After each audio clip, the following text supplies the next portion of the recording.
Bonjour à tous, aujourd'hui on continue à partager avec vous la série intitulée Divergence et concordance entre les caractères chinois et les alphabets français, œuvre de M. Tu Qinggang, professeur de littérature française à l'université de Wuhan. Voici le deuxième chapitre, épouser et jiaqu. Pour exprimer l'idée de prendre quelqu'un comme conjoint, les Français utilisent couramment le verbe épouser, dont le sujet est commun aux deux sexes. On dit Paul épouse Marie, on dit aussi Marie épouse Paul. Cette heureuse dualité dévoile une sorte d'égalité entretenue entre l'homme et la femme. Les Chinois opèrent de deux manières. Lorsqu'un homme épouse une femme, on utilise le verbe tu, qui est composé de deux éléments. En haut se pavane tu, au sens de prendre, à l'image d'une main qui saisit quelque chose. En bas s'accroupit nu, au sens de femme. L'ensemble signifie prendre femme, ce qui dénote une certaine brutalité, sinon de la violence. Lorsqu'une femme épouse un homme, on dit jia. Ce verbe est composé de deux clés. À gauche, nu, femme. À droite, jia, famille, représentant une femme qui entre dans la famille d'un autre. Le caractère jia idéographique porte un doigt sous lequel on dépose comme offrande un cochon aux pattes reliées par une corde. Cette combinaison est fort révélatrice du statut social des femmes chinoises. Lorsqu'elles entrent dans une famille, elles doivent avoir les mains et les pieds liés par quelque chose. Dans la Chine antique, la grande morale soutient que le ministre se doit d'obéir à l'empereur, le fils au père, la femme au mari. Sinon, le monde sera en désordre et pervers. Foutu, si je prends un mot populaire côté français. Pour restreindre les femmes, pour les cantonner au foyer, les Chinois ont trouvé un moyen intelligent. Cruel aussi. Ils bandent les pieds des femmes. À dire plus exactement, ils encouragent les femmes à se bander les pieds. Cette coutume débute au 8e siècle après Jésus-Christ. Le fameux poète empereur Li Yu apprécia beaucoup sa favorite qui dansait avec les pieds bandés. Les autres concubines se mirent à son école. Le bandage des pieds devint vite une mode de la cour avant de se vulgariser en masse.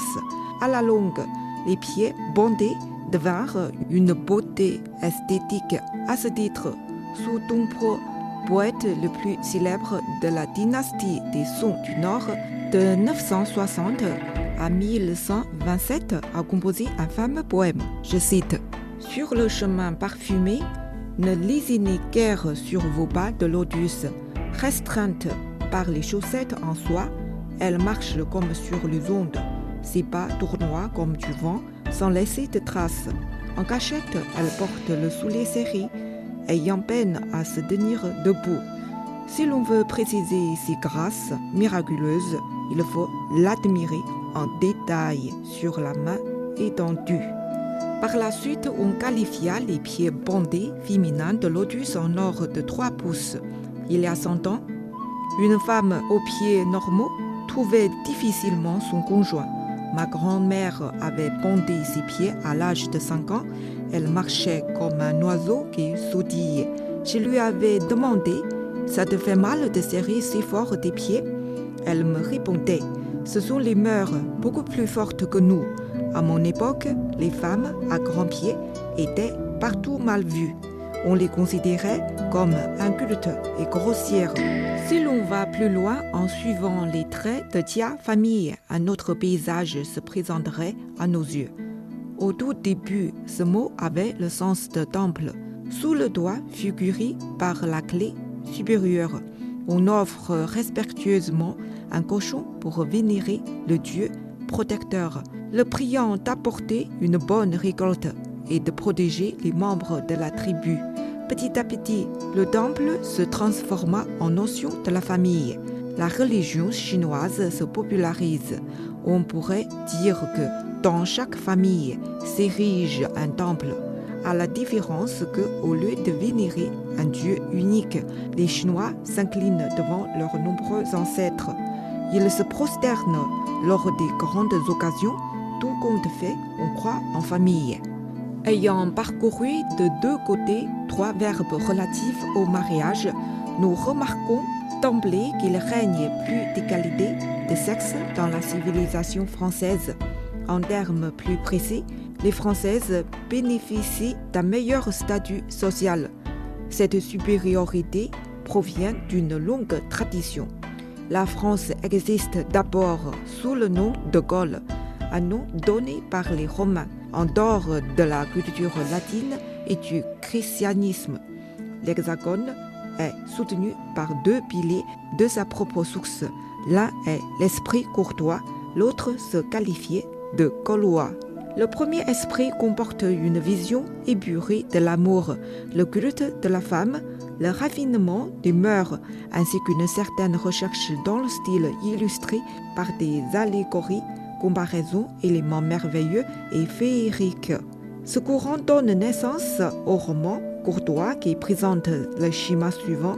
Un chevalier est épris d'une dame. Pour elle, il part en guerre, combat courageusement et de retour triomphant, il offre une rose à sa dame aimée. Celle-ci se contente de lui adresser un petit sourire et le chevalier en est complet.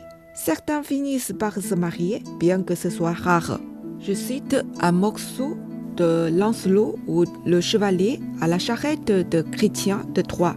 Quand Lancelot s'entend nommer, il ne s'attarde guère à se retourner et voit là-haut la créature que, de tout le monde, il désirait le plus revoir. Assise aux loges de la tour, depuis l'instant qu'il l'aperçut, il ne détourna d'elle ni ses yeux ni son visage, mais se défendit contre Mémé-Agent. Force et courage lui reviennent, car l'amour lui est de grand secours. Lancelot, à grands coups, le refoule vers la tour où la reine était accoudée, à maintes reprises le menant en arrière, en avant, partout où il lui convenait, et s'arrêtait toujours devant la reine, sa dame, qui lui a mis au corps la flamme parce qu'il la contemple passionnément. Et cette flamme le rendait si ardent contre Mémé-Agent que partout où il lui plaisait, il le menait et le chassait. L'esprit courtois donne suite à la préciosité du XVIIe siècle annoncée par le salon de Madame Rabouille. Durant une quarantaine d'années, de 1610 à 1655, ce salon littéraire se tenait dans l'hôtel de la marquise de Rambouillet, situé dans le 1er arrondissement de Paris. De son vrai nom, Catherine de Vauvonne, la marquise d'origine italienne avait une forte personnalité. Belle, intelligente et savante, elle parlait plusieurs langues. Ce n'était pas vraiment une femme de lettres. Elle écrivait « Je ne fais pas de vers parce que je n'ai aucune familiarité avec les muses ». Mais elle savait animer des passionnantes discussions littéraires, commandait brillamment les vers lus à haute voix, veillait à la bonne tenue du langage, n'admettant pas l'emploi de termes grossiers ni de locutions provinciales. Au lieu d'un miroir, on disait « conseiller de grâce », le fauteuil étant vulgaire. On disait « commodité de conversation ». L'instrument hygiénique devait remplacer le mot « balai ». Le mari cocu s'intitulait « homme qui porte des nuages ». Par l'esprit de conversation, Madame de Rambouillet a beaucoup contribué à faire évoluer la langue française et à l'épurer. Elle a joué un rôle majeur dans la littérature française à l'issue des débats sur des mots que l'on doit supprimer de la langue ou remplacer par d'autres. Richelieu a été inspiré et persuadé que si l'on veut bien dominer un pays, on doit dominer sa langue. Ainsi est née la fameuse Académie française. Parmi les invités familiers du salon de Madame de Rambouillet, on comptait Boileau, Voiture, Malherbe, Chapelain, Corneille et Vaugelas. Tout beau esprit de l'époque, À la dernière étape, le salon était fréquenté par des écrivains de deuxième ou troisième ordre, mais cela ne nuisit pas à la réputation de Madame de Rambouillet. La marquise de Rambouillet conviait aussi de belles jeunes filles issues de grandes familles. Ravissantes et bien cultivées, elles étaient très respectées. À leur rencontre, les messieurs devaient ôter le chapeau, se courber, baiser tendrement leurs belles mains. La règle stipulait de plus que la femme qui parlait était prioritaire. Personne ne pouvait lui couper la parole. Pour obtenir leur faveur, les hommes faisaient des poèmes galants qu'on lisait dans le salon tendu de bleu, suivis d'applaudissements, mêlés de jalousie et de futures ardeurs. Les femmes chinoises n'étaient pas familières de ces galanteries glorieuses. On en rencontre quelques scènes dans le rêve au pavillon rouge, chef-d'œuvre du XVIIIe siècle, où Cao Xueqin parle en faveur des femmes. Selon lui, l'homme est pétré de la boue. Il but. La femme est faite de l'eau, elle respire pureté et sainteté. Une fois poussée à l'extrême, la bonne conversation au salon littéraire peut tourner au faste et à la répugnance. Molière les ont stigmatisés sans merci dans l'école des femmes et les précieuses ridicules. Ayant ouvert la boîte de Pandore, Madame de Rambouillet a créé une nouvelle sociabilité qui s'ancrera durablement dans la capitale. Par la suite, surgiront les salons littéraires de Madame de Sévigné, de Sudery et de Geoffrin, qui ont tous énormément contribué à la floraison de la littérature et de la civilisation française. Ces femmes maîtresses des salons littéraires appartenant plutôt à la noblesse, à l'élite et à la célébrité, les Françaises ordinaires ne jouissent pas toutes de ce statut élevé. Comme en Chine, elles devaient obéir à leur mari, faire le ménage, s'occuper des enfants, n'ayant le droit de voter qu'après 1945. Yin et Yang coexistent et se complètent.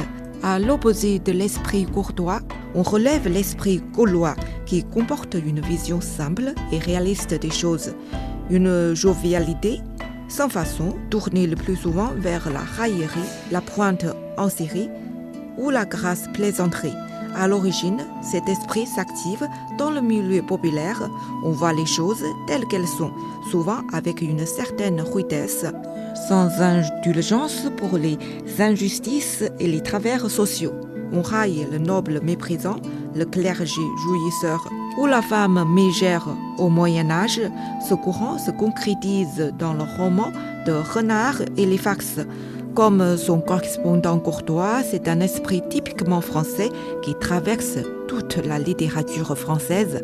Et là, on voit se profiter Rabelais, La Fontaine, Molière, Voltaire, Anatole France, Jarry, Louis de Funès, Raymond DeVos et Jean-Paul Bermonteau sont ses représentants contemporains. Il faut encore ajouter Intouchable que j'ai vu à Paris il y a 12 ans. En 1802, Madame de Staël, la plus fameuse écrivaine de son temps, a publié Delphine, roman qui dénonce notamment la régression de la condition féminine malgré la Révolution. L'auteur s'attardait sur les malheurs des femmes condamnées par leur position dans la famille patriarcale. Cela ne plut pas à Napoléon, devenu empereur, à qui on doit un code civil où les femmes mises sous tutelle devaient être soumises. Madame de Staël fut chassée de Paris. Dans la vie quotidienne, la fameuse écrivaine et combattante farouche du premier féminisme a épousé 2 hommes et a entretenu un amant écrivain célèbre.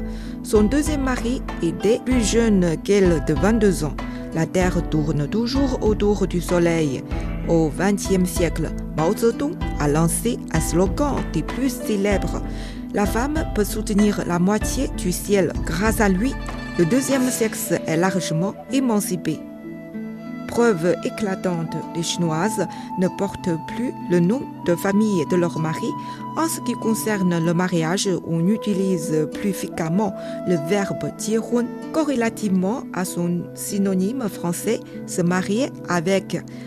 C'est un verbe égal et commun aux deux sexes. On dit les femmes, les parfums, se marient avec Wanggang, Wang Acier. On dit aussi Wang Acier, se marie avec les parfums. Nous utilisons encore Jia, entrer dans une autre famille avec les mains et pieds liés, et tu, prendre femme. Mais la fréquence diminue sensiblement. Je termine par une histoire vécue. Il y a un an, j'accompagnais un couple ami au vernissage d'un peintre français qui était venu en Chine pour la première fois. L'épouse se nommait Xiong, célèbre professeur de français dans la Chine centrale. Son mari s'appelait Li, chercheur renommé du département de chinois. Il parlait aussi français. À un moment donné, j'ai présenté au peintre Madame Xiong. Ils se sont serrés la main. La professeure de français a indiqué l'homme à son côté et dit « C'est mon mari ». Le peintre français lui a tendu immédiatement la main en disant « Bonjour monsieur Xiong ». Le mari était stupéfait et contrarié, mais a repris tout de suite son calme et a réagi. « Bonjour monsieur le peintre, je me nomme Li, un des plus grands noms de famille en Chine ». Le peintre français s'est excusé sincèrement.